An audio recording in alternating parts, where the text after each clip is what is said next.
everyone, and welcome to No Offseason. I'm Zena. I'm Sabreena Merchant. And I'm Ben Pickman. And today on the show, in the NCAA, you can't make mid-season trades the same way you can make in the pros, but what if a school could loan a player for a season? Who would we want to move to create another contender? Which players are trapped on teams set to miss out on the NCAA tournament? It's going to be our college basketball version of a trade machine. But first, it's time for Deal or No Deal. And as of now, still no deal in place. However, there's been some new developments that have been brought to the table. So Ben, catch us up. What's going on with Deal or No Deal?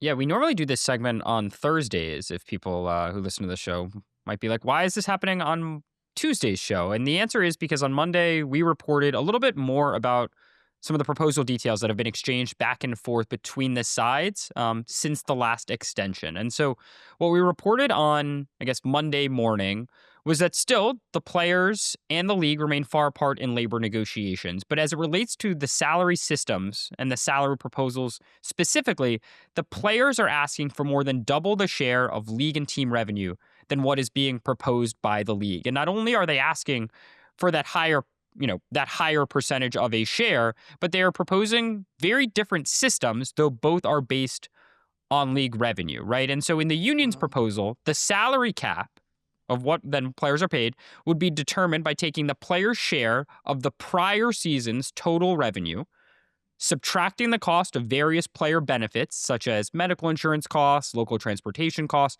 and housing, and dividing that number by the number of teams. So it very much looks back at the prior season, and then that helps to inform what the cap is going forward. Players would receive 29% of the prior season's gross revenue with a one-time, in the first season of this deal, with a one-time adjustment being made to reflect the new media rights deal that's going to be worth $2.2 billion that is going into effect next season. In each subsequent season, the player's share of total league and team revenue would increase by 1%, right? So it goes from 29%, say, in 2026, 30% in 2027, 31% in 2028. We get the idea, with players earning 34% of the prior season's gross revenue in the final year of the proposed CBA. So a very different model than what the league is proposing. As Sabreena and I both reported, I guess 10 days ago now, under the WNBA's latest salary system proposal, players are still receiving less than 15% of total league and team revenue. So different numbers and, again, different percentages as well. It seems that even in all these conversations around what the WNBA players would get in terms of their portions based off this shareable metric, we still don't quite know what goes into that. And you mentioned that in your piece, Ben. I'm curious, Sabreena, has that been a portion of the conversation, making this more transparent for not only players to know, but for the league and its fans to know?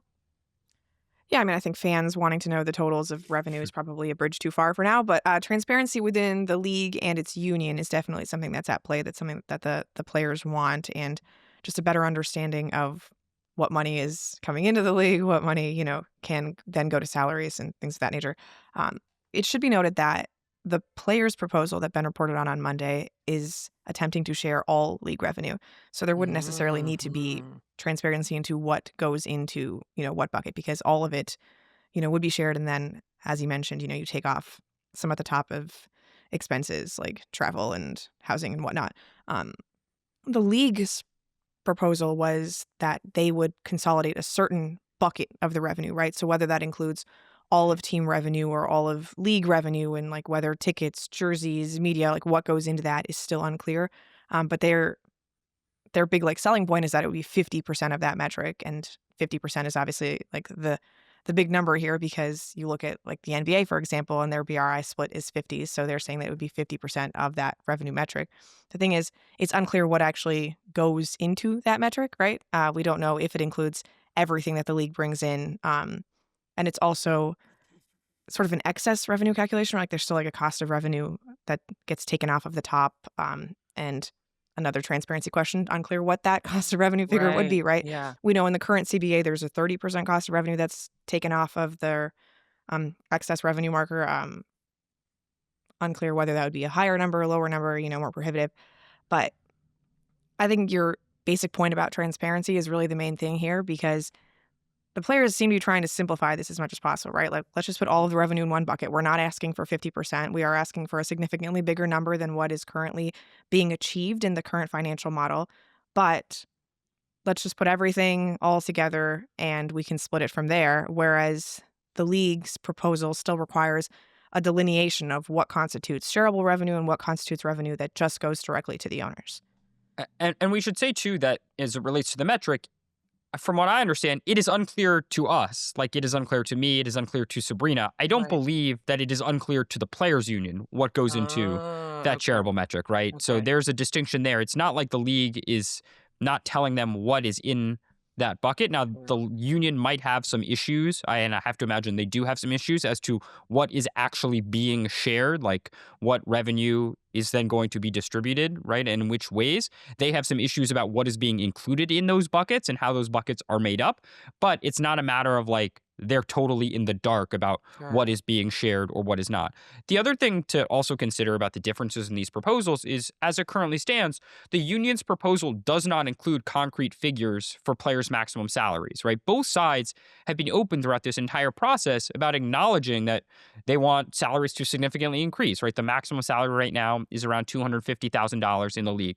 I think the expectation, no matter which proposal and which, system gets agreed to in the end, is that the maximum salary is going to be more than seven figures, right? But in the union's proposal, they do not have concrete figures because they are waiting to figure out, what the system looks like before actually kind of creating some of those markers, I guess, or Mhm. maybe adjusting some of those markers as to like what are the different tiers, right, Yeah. of that players might get paid. Whereas we currently know a little bit more about what the WNBA is proposing, right? It would result in average salary projections to be at least around 500,000, at least in compensation, and a projected 1.2 million of total compensation for max players in the first year of the agreement. So we have a little bit more there, Yeah. but that's another difference right now as it relates to the money.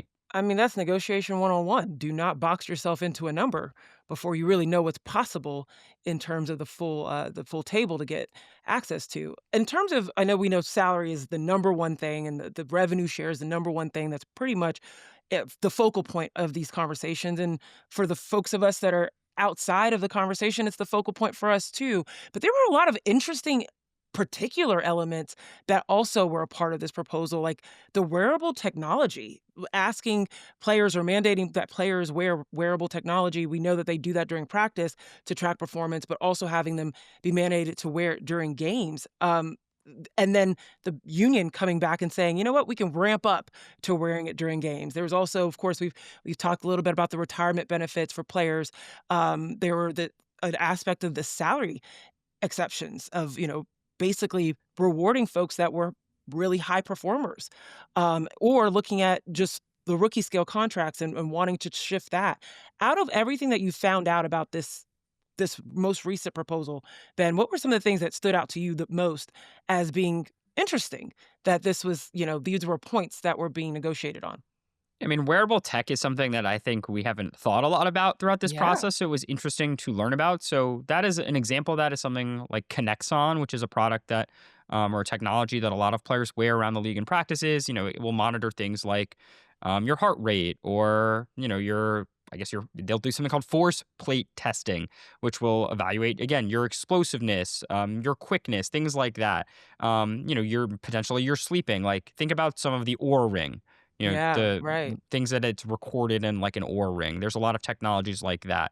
And the PA, as you mentioned, is proposing a ramp up. Also, we should say, like they're proposing a ramp up in the salary system, right? They had initially proposed wanting a 33% share of total league and team revenue. And now in their latest proposal, after that was rejected from the league, it's this 29, 30, 31, 32, a ramp up over the course of the agreement. Another thing that I think we should highlight, though, and we've started to see this actually in Unrivaled this very winter, is roster sizes and developmental spots. So the WNBPA is proposing Mhm. that teams be allowed to sign up to 2 additional developmental players who would sign, or would receive rather, a stipend and could appear in up to 10 games per season at a prorated minimum league salary. Before then, they would have to sign a rest of season contract. Developmental players would also sign receive full benefits, right? Like any other player on the team. But again, they would only be allowed to play in a certain number of games or be active for a certain number of games before they would be bumped up. That's something new. And that is something obviously like has been talked about a lot over the last couple of years as we've seen injuries. We've seen teams, have to deal with a lot of hardship players, having to sign players who, don't practice with their teams necessarily. And then they get moved to another team or they're out of the league. And then suddenly you sign a quick contract and you have to get thrown on the court. Like this is a way to potentially alleviate that and have more players in your building, a part of your system, a part of your culture, learn and, kind of like a little bit of a two-way system, right? Yeah, Like the NBA has. Of course, there isn't exactly. a G League where you're sending those players back to, but they're still able to practice, work out with the team, and then get some potential on-court opportunities in games as well. That's exactly what I thought of, is just like you're creating your own in-house G League with the two-way players, and having that developmental player receive a salary is so important as well.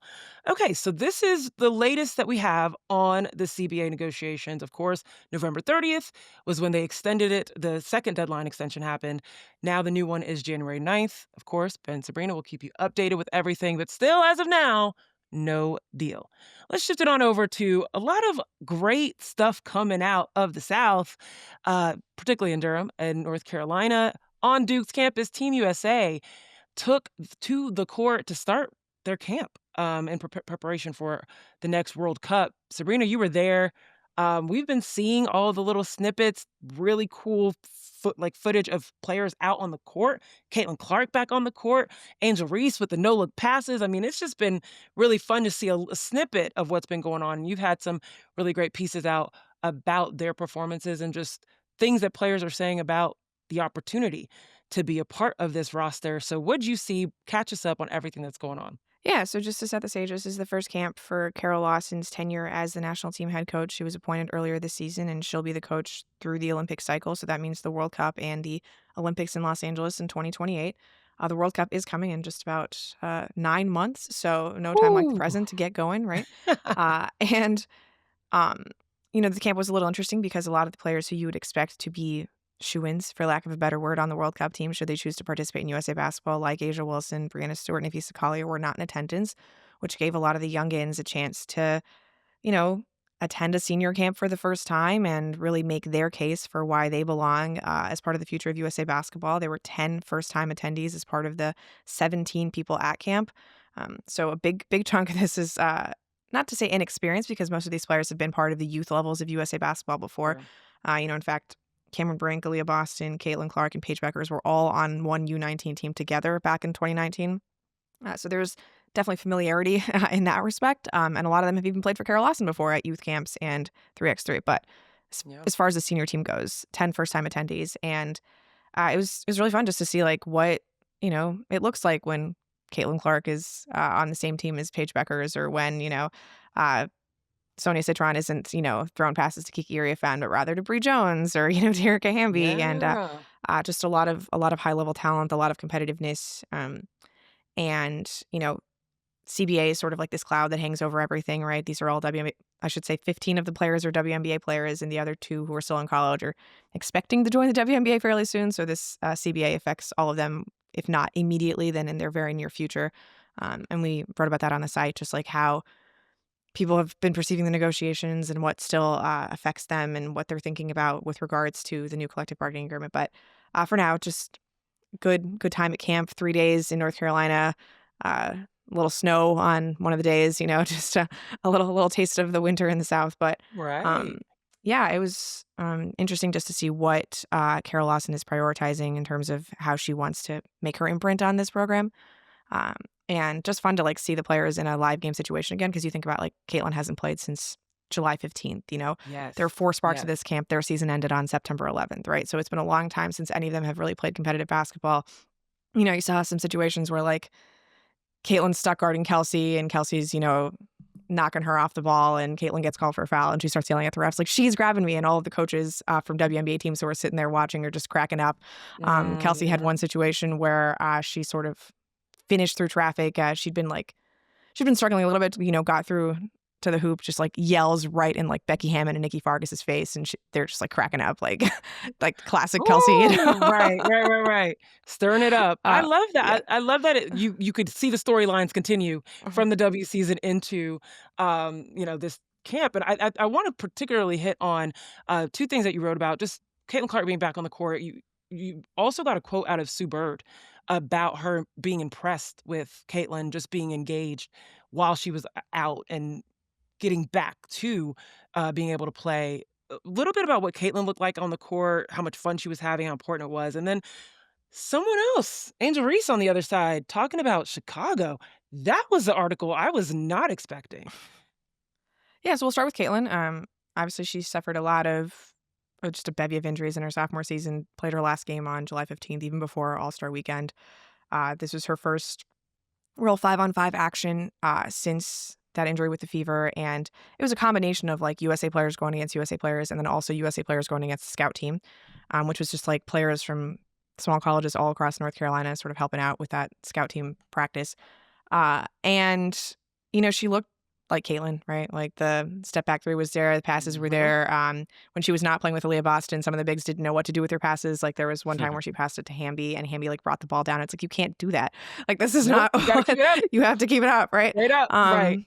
Just like not expecting, where that was coming. But FIBA, naturally, just a lot more physical than other levels of basketball, even more physical than the WNBA, which is, something to be said considering all the conversations we had about that level of physicality during this 2025 season. So having to see Caitlin like go at scouting players who were, instructed to play at a FIBA level of physicality was interesting considering how long she's been out and the fact that she's still ramping up injury wise, but she looked good. She was just like so happy to be there and like was individually like telling media members how nice it was just to like talk to them again and like that she was just part of the basketball process, even if that includes all of these other responsibilities. Yeah, and then like as you mentioned, Angel, even though it is USA basketball, everybody gets asked about all sorts of things just related to WNBA, college, all sorts of things. And she was just straight up asked, like, do you plan on returning to Chicago next season? And she said, I mean, I'm under contract, so yeah, I'll be there next year. And it wasn't exactly the most, assertive declaration that she's enjoying, the experience in Chicago, that she's happy to be coming back, but it doesn't seem like she's going to be demanding a trade anytime soon. So just something to note. Also something to note, I'm sure a lot of people saw the pictures of Angel and Paige together at a New York Knicks game with their new Reese's Pieces collaboration. That love fest absolutely continued to USA basketball. They had a great time with one another. Yes. Kurt Miller, Dallas GM there. I don't know if he's like considering making any moves for Angel Reese, but got a lot of FaceTime of what Angel could look like with Paige, if that's something that anyone is considering. Listen, a lot of fans were considering that. I think that was like one of the number one destinations for Angel when the whole situation was going on in Chicago. But it was really cool just to be able to see some of the snippets of even how some of these players are already developing from what they were doing in the WNBA and, in this offseason. And we shall see. I mean, if those fits find their way to Dallas, I will not be upset. Angel's been on a catwalk on sidelines lately, including that Oreo jacket that she was rocking with Paige. But okay, last but not least, young and turned performances. I need the insight. Ben is a little bit younger. You want to take this one?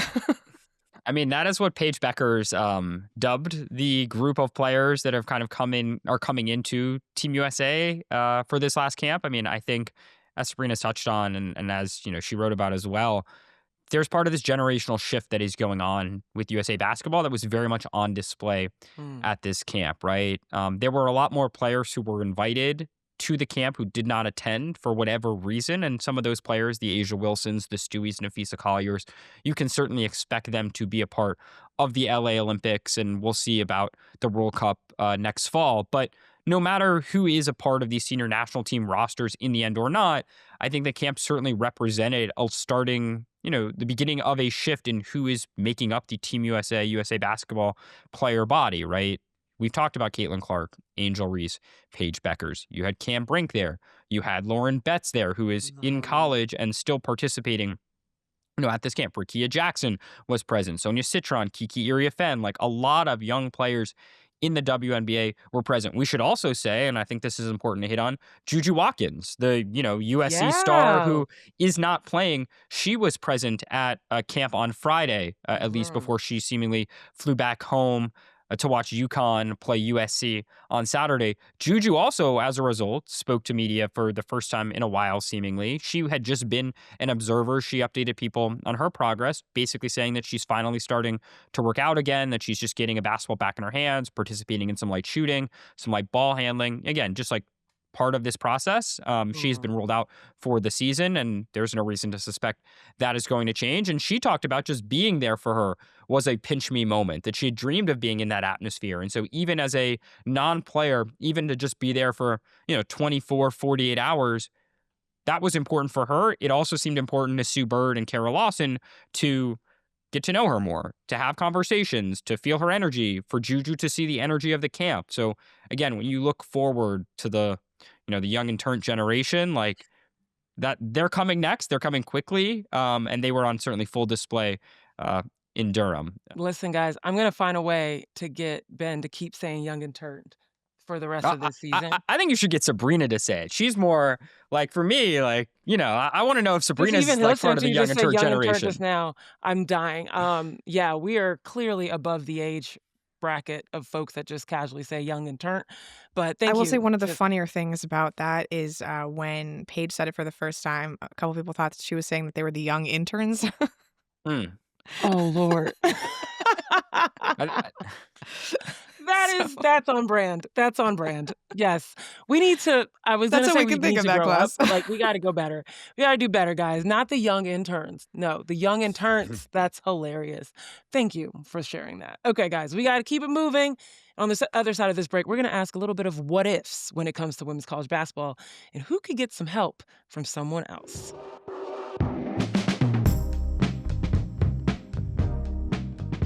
All righty. Got an interesting exercise here that I am grateful to. I believe it's Sabreena that you came up with this idea of what would happen if we could have trades in college. So if you've listened to the show or you've listened to the NBA Daily, we know that there is a point in the league schedules, the WNBA, the NBA, where we fire up the trade machine. We make up fake trades that we'd want to see for whatever reason. Could help a team, could help a player, could help someone get into contention, could help someone just have better vibes. Who knows? But ultimately, a move could be made to change this trajectory of a team. I mean, we literally saw this happen with the Aces in the WNBA. No one could have expected what happened. I mean, what would have happened with trading Nalissa Smith to from the Dallas Wings to the Aces and her being one of the best bigs to come off the bench and be able to contribute, especially um, as they rolled into their championship. So I'm wondering, guys, one, if you could break down what we could do from the college perspective, because I think I have one as an example, but I just want to make sure I'm doing it right. Yeah, so this was sort of born from when we were talking about South Carolina a little bit earlier, and it was, well, this is the roster they have. You can't make trades during the college season, Yeah. right? Like they Yeah. have 7 players maybe that they trust, and this is what, they're going to be relying on over the course of the regular season because there is no in-season movement, right? Like, you can have off-season stuff with the portal, and obviously people come in through JUCO and from high school, but we just sort of thinking about it as that, like, Ben sort of dubbed it like a study abroad, right? Like if one player could just go to another school for a semester, for a season, if they're on a team that isn't really going anywhere this year, let's not waste this entire year for them. Let's let them, contribute their talents to a program that really needs something specific. And we're sort of just thinking about like a loan system like they have in, European soccer, where a Mhm. player on a non-contending team gets either, or maybe even a contending team that's not really playing gets loaned out so they can get minutes somewhere else. Or we're sort of thinking as the opposite, where like they get lent to a team that really needs them for this particular year so that they can contend. So our exercise here is really, there are a lot of teams in the top 25 or adjacent that are very good, obviously, but they have specific holes. And we're trying to fill those needs with somebody that maybe doesn't need them right now. Okay. I like this. I like this. Okay. So thinking of this, I immediately went to a school that preseason I was very high on. And I think all of us were very high on. And then the actual product has just been subpar. I mean, I don't know if anyone's dropped out of the top 25 faster than this team. And that's why I went with Duke. I looked at Duke and I said, Kara, you need some help, baby. You need some help. You need something to boost this team around on several factors. And that's how I decided to choose the person that I wanted to bring in. When you look at what Duke is dealing with so far this season, they are 200th in their 2-point percentage. Okay, they're not really great in 3-point percentage. They're even further. They're 135th, so that's not too bad. But easy buckets inside the arc, they are doing pretty badly in terms of being able to finish mid-range, around the basket, etc. They also aren't the best rebounding team. They let their opponents rebound so much better than them, and they're just not cleaning up the glass for themselves. They turn the ball over really badly. And so I was like, all right, Duke, you need someone that can finish pretty well around the basket, pretty high field goal percentage from 2-point percentage. You need someone that can rebound for you. And you need someone that's not averaging more than 2 turnovers a game.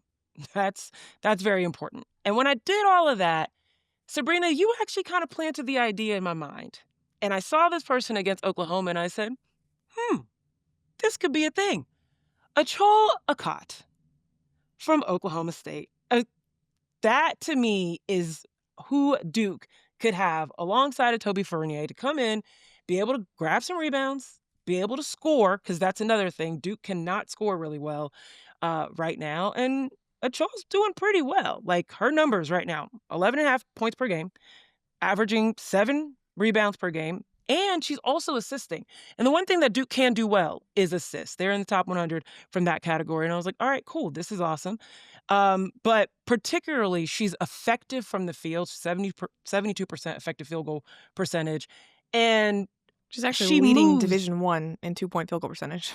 Okay, I was going to get there. I was just trying to build up to it, Sabreena. But yes, there you go. She's leading the entire NCAA in 2-point field goal percentage. She moves really well, which I think is important to fit within the scheme of what Duke wants to do offensively and defensively. And so, that being said, I think Achol Akot would be a really nice loan from Oklahoma State to Duke. Thoughts on that one? Oh, I thought you were first going to say, Zena, that they should loan someone from Team USA to play for Duke. That really that was Kara Lawson's point of having camp there. Right. She's just scouting right now. Forget Oklahoma State. She was looking at like Kalia Copper and Paige Beckers and Kiki Iriafen. Can you come in and give us, loan them from Unrivaled, not another college? So. No, I like the idea of some front court, just high efficiency scoring, because that's definitely something that Duke is always looking for. Yeah. Okay. Well, that was my example. I think we're starting off strong from that. But I want to see what you guys have to say. Who are your players that you want to transfer or loan for a semester maybe, or maybe just for the season to see if they can help some teams out? Sabreena, I'm going to start with you. Yeah. So, I'm watching the games this weekend, and obviously we talked about UConn playing USC. And every time I watch anybody play UConn, it's just impressive how hard it is to get a good shot against them, right? Like you can only succeed against UConn if you can create good shots every time around, and that's setting aside the fact of even making good shots. But USC clearly doesn't have the ability to do that because they only have a couple players who can create their own shot, and even the ones who are around them aren't exactly high efficiency scorers. So what I was looking for is just a player who can score easily, who gives the offense like a focal point, something to turn to when Jazzy's struggling, or, when Kennedy Smith's struggling. Like, all of the initiation coming from the wings is just not an ideal way of running the offense. So I was looking at Gracie Merkel from Penn State, scoring about 21 points per game this season, actually tied with Achol Akot with the lead in 2-point percentage in Division I. Just a really high-level scorer. Penn State, not like the most successful team this season. It's going to be very deep Big Ten, and they're already like 6-4 for the season. So not a team that you necessarily expect to be a tournament team. Only a junior. We can get her back to the Nittany Lions next year. That'll be fine. But I think just having somebody on USC where their front court has just been this huge mishmash of like they're trying to bring in any player who works that particular day. They've been just going back and forth. We mentioned this last week between all 4 of their options. If you get Gracie in there, there's a hub where you can count on her to score in every possession. It opens things up for Jazzy and Kennedy. She can even kick out to shooters, make things a little bit easier for the likes of London Jones or Cara Dunn. So I like the idea of having somebody who just you can give the ball to her on any possession, know that she's going to create a high-efficiency shot, and it's a point of real need for where the Trojans are this year. This is a great call, Sabreena, because I like that we're on the same wavelength. We didn't talk about this pre-show. Gracie Merkel also on my list among the players that I would loan out. And I think it's because, again, like as you said, Penn State is 6-4 this year. They're seemingly not going to be an NCAA tournament team. I think the USC fit makes a lot of sense, as you're saying. I also think one school that she'd be really interested in, Michigan, right? They're a school we've talked a lot about in terms of lacking the same kind of high-quality front court depth that some other of the top powers around the country have, right? And so if you plug in a center like Merkel, who, you rattled off some of the statistics, you rattled off her size, 6'4", so interesting. She's taken just one shot out of the paint all season long, right? Think about Audie Crooks. Her shot chart, Gracie Merkel's, is even more extreme, like literally only one shot out of the paint all year long, and she's shooting, again, more than 74%. This season, she's led her conference in field goal percentage in each of her first 3 college years. You put her at a USC, I think you're totally right that she becomes a fulcrum of that offense. You put her at Michigan, right? Think about the sophomore guards that they have, the Olsons, the Swords, the Holloways, right? Like, she becomes another high-quality option that I think would make their offense really, really interesting. So she, I think, is kind of the perfect player in this exercise to kind of loan out and see where can she go, who can she make better, because Penn State, she certainly makes them a lot better, and I think she'd make people, other schools a lot better too. Also has shown improvement year over year, and I think that is a good sign about, again, her growth and her ability to adapt to different situations. They've actually got her listed as 6'6". 6'6". That's interesting. I wonder if that's like ponytail height or sneaker height or what's going on there. But yes, okay, Gracie Merkel making already an impact. Penn State, get ready to lose your big inside. It feels like both Sabreena and Ben coming after her. All right, keep it going. Let's see if you guys can go opposite directions with your next schools. Ben, this time I'm going to let you go first.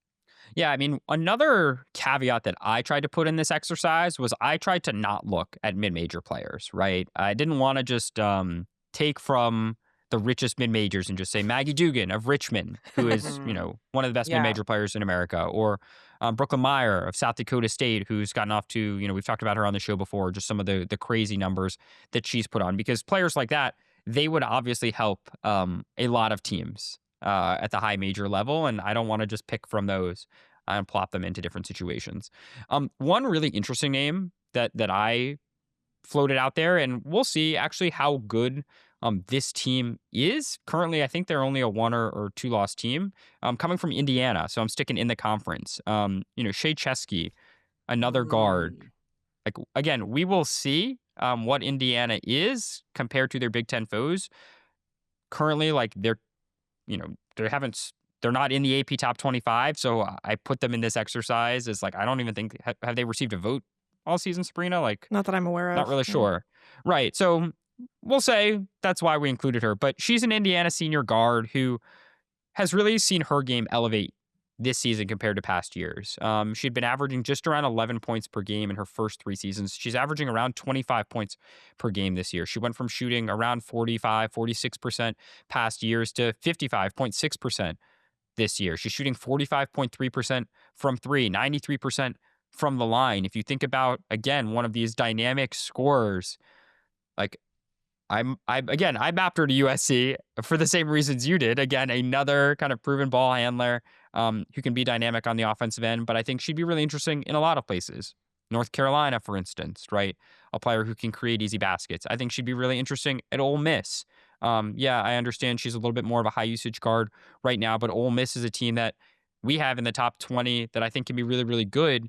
But from 3-point shooting, like, they lack high quality 3-point shooting right now. So if you put someone like that in, what does that do to their offense? A player who can both get downhill, score in transition, and also shoot it. So she was one other name, again, coming out of the Big Ten Conference that I had circled. And I don't know. What do you guys think of that call? She was my other player too. So Wow. So I didn't like her as much at USC because they already rely on 2 guards who are so small in London Jones and Malia Samuels, and not being able to play her next to them because she's 5'7". I didn't love that fit, which is why I went bigger at USC. I was thinking Iowa, actually, because you look at that game between Iowa and Iowa State, and I wouldn't exactly call Iowa State like the most defensive juggernaut of the teams that we're going to be seeing, down the stretch as we head into tournament time. But it was still very hard for Iowa to generate shots in the half court that weren't 3-pointers, right? Like, they got up a good volume of threes, like Taylor McCabe, Kylie Feuerbach, like they can get up triples, but other than chit chat, right? Like nobody was doing anything off the dribble. And I think Shea Chesky is just very good at creating off the dribble in a way that Iowa could really use, especially in situations where like Ava Hayden was basically taken out of the game because of foul trouble. So I liked that fit. Iowa's defense has been shockingly good this year. You think about Iowa, you think about Caitlin and just like an offensive powerhouse, and they haven't been that team this year. They need actually a little bit more shot creation, and that's why I really liked the Chesky fit there, especially because like moving people within conference, I think, is always easier because they kind of know all the opponents already, and it's not as big of a deal to learn an entirely new scouting report, even if you are learning the systems in your new school. Now, I ain't gonna lie to you guys, and I'm gonna go ahead and play devil's advocate for some of those that are listening. I thought the exercise was to give somebody on loan that the team wouldn't need. Shea Chesky is Indiana's #1 scorer. Like, I mean, if Gracie she Merkel's leaves. Penn State's #1 scorer, but like Penn State's not going anywhere. That was the point. Okay. Yeah. All right. Which I think is why Ben avoided the mid-major stars because, like, yeah, maybe, Richmond's not going to get to the second weekend of the tournament, but they are in position to win an Atlantic 10 title this year, an Atlantic 10 tournament title. And if you can, like, hang a banner, I wouldn't want to take away a player from that team, Yeah. right? No, But I'm with Indiana, yeah, that. they're 10-2, but, they haven't really beaten anyone of consequence. Unclear how they're going to fare in the Big Ten. And so that's sort of where that impetus came from. I think another player that I think we would have both included in this exercise or would have been at the top of the list in this exercise a year ago is Sarah Williams. And she's a really interesting name when you think about her new context, right? Because you think about Wisconsin over the past, I guess decade plus. I mean, they are one of, if not the worst programs in the Big Ten. I don't think they've made the NCAA tournament in, I want to say like 15 plus years. Sarah Williams was dominating, at Wisconsin. She was the fulcrum of everything they did. She's two-time all Big Ten. She's a 4-time all defensive team member in the Big Ten. She transfers, or I guess it would be 3-time, right? She's only played there 3 years. She transfers this past year to Connecticut. Like, they have a ton of talent, but we've seen her role really shrink. But she would certainly have been the kind of player a year ago, averaging 19 points, averaging 10 rebounds, who could have helped a lot of teams, right? Think about the transfer portal, loan system rather, in soccer. Like, I bet there were a lot of teams mid-season last year who would have said, we would have loved to have Sarah Williams on our team. And we know that to be the case because then when she hits the transfer portal after the season, she's getting looks from UConn. She's going down to LSU, right? Some of the biggest schools in the country, they're targeting a player like that. And that, I think, is one of the things, like, as we think forward a little bit, like, those are some of the players that I'm trying to keep an eye out on other players who could be moving, might be at the high major level right now, but again, whose teams might not be going to the tournament or winning a national championship. That is why I think we both started with Merkel in that case. Yeah. I mean, speaking of Sarah Williams, Janelle Alfie was one of the names on my list because I don't think UConn really needs her right now because of all of the players they brought in to play in front of her, right? Sarah Williams is starting in the front court ahead of her. You've got, Quinones, who's very exciting and probably will be taking a lot more of Alfi's minutes as the year goes on. And yet I look at Jana and she was starting for a team that won the national title last year. And she defended Lauren Betts about as well as anybody I've seen all season. So if you could put her on a team that needs a little bit of an interior presence like a Washington, to complement what they have with their guards, the Avery Howell, Ella Dean, Savia Sellers, little trio there, I think that could be very interesting. And she can definitely take on a larger role than she is right now where she's getting less than 10 minutes per game at UConn. So yeah, maybe not a team that like isn't going anywhere, but a team that isn't exactly using Jana Alfie to get where they're going.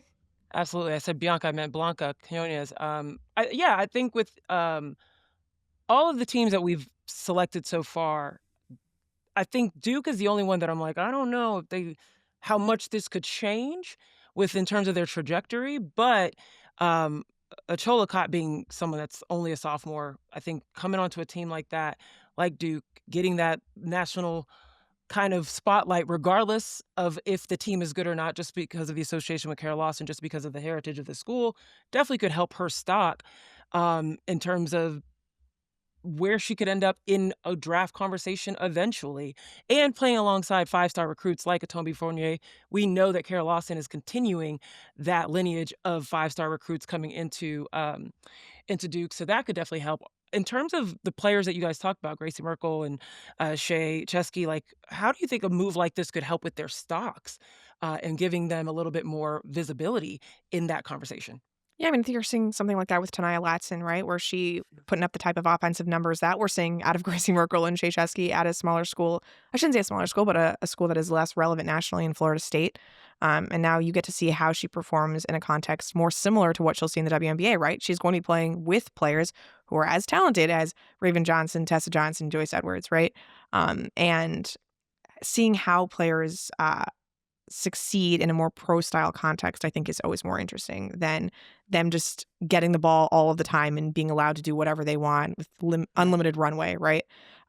So I sort of liken that to, like, we see Tanaya Latson figuring out her role on South Carolina, right? And there's highs and lows, and I think over the course of the SEC season, we're going to see how South Carolina needs to rely on her scoring more in certain situations, or maybe as a playmaker more, maybe as a rebounder, and that's sort of what I could envision with like a Chesky if she were in Indiana, where everything revolves around her, right? Like, it's remarkable that she's putting up the numbers that she is, considering how much of the focus on every scouting report is just like It's her, try to get the right? ball out of her hands, don't let her do what she's trying to do. Um, so to do that against higher level competition deeper into the season, I think is always interesting for pro evaluators. And I mean, if we knew how they were going to do it, they probably would have transferred already. But Ben, I think about with again, I'm going to keep using the example and then referencing back out to everything you guys said. So, Achola Cott, Oklahoma State right now has like 6 players or so that are averaging 10 or more points. They definitely don't need her 11 or so. But thinking about what Gracie Merkel or Shea Chesky or any of the like players that you thought about for this exercise, even I like the idea of Jana Alfie. When you're that low on the totem pole in terms of reverence for what your team produces, you go into a new situation, you might automatically become way bigger in terms of your importance, or you might shift down a notch. Do you see a world in which Shea Chesky shifts down a notch going I to mean, a not USC? in actuality, no, right? I think that's the kind of Yeah, player like who I think we'll see potentially enter the WNBA draft, right? And see where, yeah, she lands as a result. I think the Merkel case is an interesting one generally because, her, and I think we're going to see this with Audie Crooks too, like how do they project as pros, right? These centers who very much are efficient and effective around the basket, but don't really stretch out much beyond that. And we've seen a mhm, little bit more from Audie Crooks in terms of 3-point shooting. Again, Gracie Merkel taking just one shot outside the paint this year. But, think about evaluators and where the WNBA is going. They're looking for stretch fives. They're looking for mobile bigs who can step out and shoot it. They're looking, for versatility. Very few teams are just relying on back to the basket posts and saying, we're going to throw the ball down to you and see how you score. And this is true across, a lot of levels of basketball, right? It's happening very much in the NBA as well. So those two players in particular, I think are very interesting from a potential pro yeah. outlook perspective. But I mean more so like within the programs that you're sending them to, how quickly will they become focal points, or will they shift from being a focal point to more of a peripheral kind of just supporting cast member to help elevate a team? I mean, I think that's like what we would have to see. Like, it's really always interesting when star players from one programs shift into other roles at other Mhm. programs, right? Think about Charlize Ledger Walker right now, going from Washington State to UCLA. Yeah. Um, I don't necessarily think, and maybe Sabrina has a different opinion here, that like that's hurt her draft stock per se, right? She's recovering from that ACL injury, so we haven't really seen her much since her days at Washington State, but it wouldn't be shocking if she was still a first round pick in the upcoming WNBA draft. And we've talked about like her versatility, her ability to impact the game on the glass, to play make a little bit, to score when she needs. Like, I think she's still highly regarded, even if she's now, just another part of a veteran player on the UCLA core. Mhm. When we think about dispersals of talent that have been really interesting to watch over the past couple years, Oregon State, right? Not that long ago, we were watching this team in the Elite Eight, and seeing Tamia Gardner, seeing Donovan Hunter, seeing Reagan Beers, like that was a really high quality collection of players, and they totally dispersed. And I think the results have been pretty good when you think about that dispersal of talent where Mm, a lot of those players have gone. How has it impacted their draft stock? I think a lot of those players were still a little bit too early on in their collegiate careers to necessarily say one way or the other. Donovan Hunter was a freshman, say, when Oregon State went on its Elite Eight run. But, I think these are the kinds of things when you're now when you think about GMs on the college side or when you think about coaches and team building, these are all the questions that they're asking. yeah. And they're very much asking it not only now, but again, March, April, when the portal opens, who are the kinds of players who I think can help us and, who might not have been in the best situation or, in best situation could have a lot of different meanings depending on the player themselves. Yeah, 1000%. Yeah, it's always interesting, not only thinking about if we're going to put somebody on loan for a semester or whatever, how we're doing this. It's interesting to think about them leaving a situation in which they might be the focal point of their teams, entering a situation in which you're literally here because we just needed to plug and play, right? We need to fit a hole. We need to fit some sort of like absence that we had. And sometimes that can elevate your draft spot because that thing is completely highlighted. I think of Gianna Neepkins at UCLA, for example, three-point shooting galore now. And that is helping, obviously, the UCLA need for spacing the floor.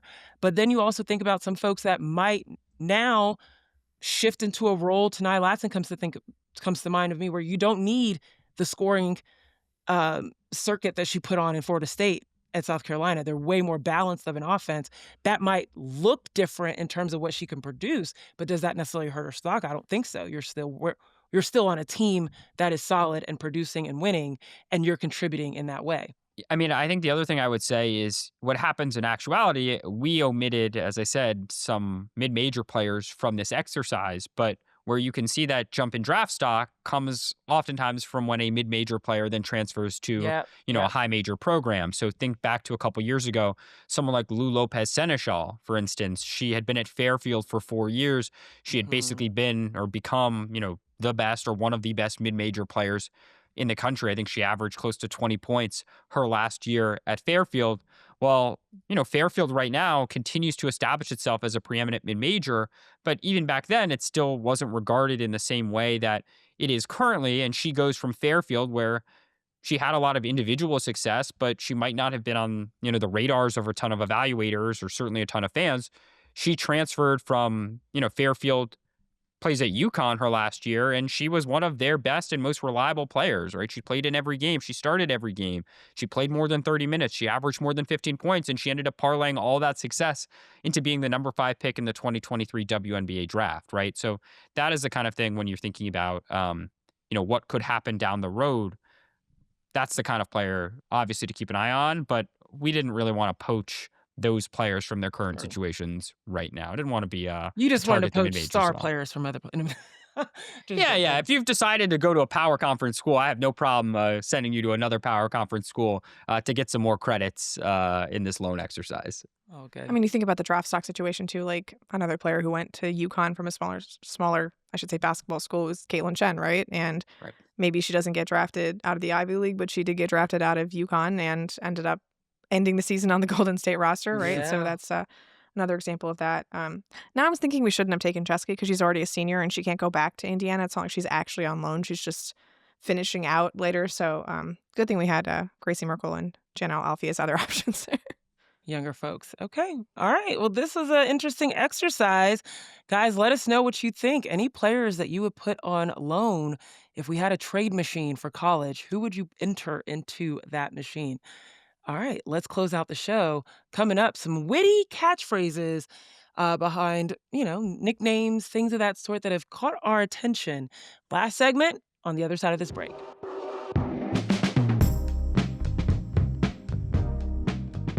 All right, guys. So this week we received a note regarding Harvard and a New Jersey giveaway that they're going to have coming up in their January 10th matchup against their Ivy League rival, Columbia. And it's important you guys know, like, how do these rivals happen? Like, typically when you think of a rival in the Ivy League, Yale Harvard comes to mind. But in the Ivy League, there are particular pairings. You have a buddy school, and basically Harvard and Columbia are their buddy schools. And every time that there's a weekend of games, Harvard and Columbia will play against another pair of buddies, and then they'll switch. So Yale's buddy school was Brown. And if Yale was playing Harvard, that meant Brown was playing Columbia, and that's how that whole rivalry situation happens. I know that's very confusing, but yes, Columbia and Harvard are quote unquote rivals in that regard. But on their January 10th matchup, they're going to be releasing to fans a Nerds jersey. But it made me think about it. This is a very niche type of thing. I remember Harmony Turner, a great guard out of Harvard last year, like had the whole thing about nerds can hoop too, right? That was the whole like thing they leaned into. And then that made me think of USC and how they had their Ivy League transfers as well, supporting Juju Watkins, and it became a Juju Watkins and the Nerds. Sabreena, keep me honest, who were the nerds that came and joined? It's Mackenzie Forbes from Harvard, Caitlin Davis from Columbia, and Kayla Padilla from Penn. Thank you. Thank you. So I was like thinking about it. What are some of the catchphrases that we've heard around women's basketball, college pros, et cetera, that have been like, ooh, that's actually really, really good? Because I feel like Harvard's doing the nerds thing. I mean, the whole Ivy League could technically do the nerds thing, but it's cool. So I wanted to ask you guys. I got an idea of mine that I think I actually share with you guys, but I wanted to hear what you guys had to think first. Well, I noticed last year, 2 years ago, the New York Liberty kept using the "We're all we got, we all we need," and I've seen that everywhere since then. Like the Indiana Fever used it in 2025. South Carolina is sort of adopting it with their limited number of scholarship players that are healthy on their current roster. So apparently that one had some staying power. I guess if you win a championship, then it like is inspiring for other teams to adopt. I did think it was very funny. This is like not even a slogan at all, but when they had the battle for USC, like South Carolina versus Southern California, I thought it was just hilarious that South Carolina chose to wear their Carolina jerseys that day, which like is their own little battle with North Carolina, as opposed to who actually gets to call themselves Carolina in that thing. Not really a slogan, but just like a moniker that you get to attach yourself to bring that into another rivalry was interesting to me. But yeah, the "We're all got, we all we need" thing, making its way across women's basketball has, I don't know, just stood out to me over the past year. It has. I think there's been a thing in sports always, but particularly the last few years, of creating animosity with the rest of your league or your opponents. Of like, we're all we got, we all you need. Like we've got a target on our back. People hate us, and it's like interesting. Like maybe the target is not as big as you might presume, but cool. And I feel like they're between the Aces having that a little bit after their championship runs, and then the Liberty kind of adapted that. The "we all we got, we all we need." Like everyone hates us. Like we're together here. Like we're worried about what's in the locker room. Like that's becoming a predominant theme across multiple teams, multiple sports. Of that's "we're all we got, we all we need." So if it makes sense that is starting to kind of trickle into other leagues, other sports. And also, for what it's worth, South Carolina, don't come for me, but Carolina is always going to be the Tar Heels. And I'm not even saying that, like, I'm not a Tar Heel girly like that. But I will never, ever be like, oh, yeah, Carolina won the game. And people are going to be like, oh, South Carolina? No, it's just not going to happen. Unless I am in the state of South Carolina, it's just not going to happen. Carolina, I immediately think baby blue. Okay? I'm sorry. I'm just speaking for the masses. All right. Ben, what's your nerdy catchphrase? Or maybe it's not even a nerdy catchphrase. I think I just got Harvard on my mind. So actually, they're doing their job. Good job, Harvard. There it goes. What is your catchphrase, your thing that's been interesting in women's basketball? I'm going to go to something that Seton Hall has done promotionally over the past, I guess, month, or at least they did it 1 month. Seton Hall, a school up in New Jersey, again, East Coast school for people who don't know. They're the Pirates. They have a promotion about their head coach, whose name is Tony Bozzella. He is a longtime coach there. And they have a promotion that is Monday Mozzarella with Tony Bozzella. And to me, that is just a delightful little rhyme, a delightful promotion. It is him, seemingly at least in the tweet that they sent out around a month ago, in one of the cafeterias on campus serving mozzarella sticks. Wow. And basically trying to get the word out for Seton Hall women's basketball by serving mozzarella sticks. Now, of course, that slogan, it doesn't really land depending on your pronunciation of mozzarella, right? If you pronounce it mozzarella, Oh. you're okay. If you do one of those things like mozzarella, like doesn't really have the same kind of ring to it. So I'm not going to do other pronunciations There you go. of that cheese that I'm referencing, but you all know what I'm talking about if you've eaten at Italian restaurants all over the country. But yes, Monday mozzarella with Tony Bozzella. I think that's kind of delightful. Great marketing play. Way to get the word out for Seton Hall women's basketball. I mean, and who doesn't like a mozzarella stick? Oh, Like, yeah. I like this. This is very niche. I love this. And this is very New York of you to know all of the different pronunciations of mozzarella. Thank you for enlightening us there with that. No, I love that. I think mine is more commercial. I think a lot of us have all heard it before, and it literally has translated into more money opportunities for this person. And it's the fud around and find out. And the reason why this is so perfect to me is because it hits on so many layers. Number one, FAFO was a cultural phenomenon, particularly last year on social media. Like, F around and find out was way beyond women's basketball. And so the fact that a fan came to a game with the sign, fud around and find out, love the creativity from the fan, then love the adaptation by the parents. Because when you went to the Final Four, AZ Fudd's parents were wearing the AZ Fudd around and find out t-shirts. And then everybody wanted some. And then that became a whole thing. And then iHeartRadio was like, this is genius. Let's make a podcast and we're going to call it Fud Around and Find Out. So I just love the evolution from one fan sign to an actual podcast called Fud Around and Find Out. And the real funny part to me about all of this is that the whole premise of F around and find out has a feeling of aggression, which is hilarious when you consider who AZ Fudd is. Like, the sweetest, kindest person by everyone that talks about her or to her, that would not be the type of person that would threaten for someone to fud around and find out. So it just feels like it's a perfect little, I don't know, antonym for who she actually is, but it works. And now it's her podcast and it's a fun listen.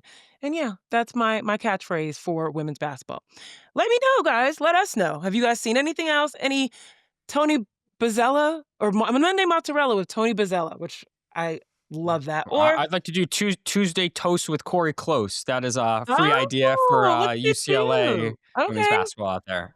That's another one. Come up, if you haven't seen some, come up with some. Let us know what you think people should be doing, particularly at your schools or the places that you cheer on and support. Any players you think should have, I mean, Reese's Pieces, that was my closest number 2. Reese's Pieces is so good. The WNBA players, the marketing minds behind those players, on it. But we got to figure out what's going on in the college level. Ben, you're already on a good start with that. And on that note, that's all we got for you guys today. We will be back on Friday. Wherever you're listening, make sure you subscribe. Make sure you follow, like, comment, leave us a 5-star review. We love to see that. And make sure that you are following alongside our partner at the Yahoo Sports Hub, sports.yahoo.com/women's sports, women's-sports. Wow, that's the first time I messed that up in a while. But they've got more content over there for you as well. On behalf of The Athletic, Sabreena Merchant, Ben Pickman, I am Zena Cada, thanking you for listening, and we'll see you next time. Thanks for tuning in to No Offseason. To hear more, be sure to like and subscribe. We drop new episodes every Tuesday and Friday.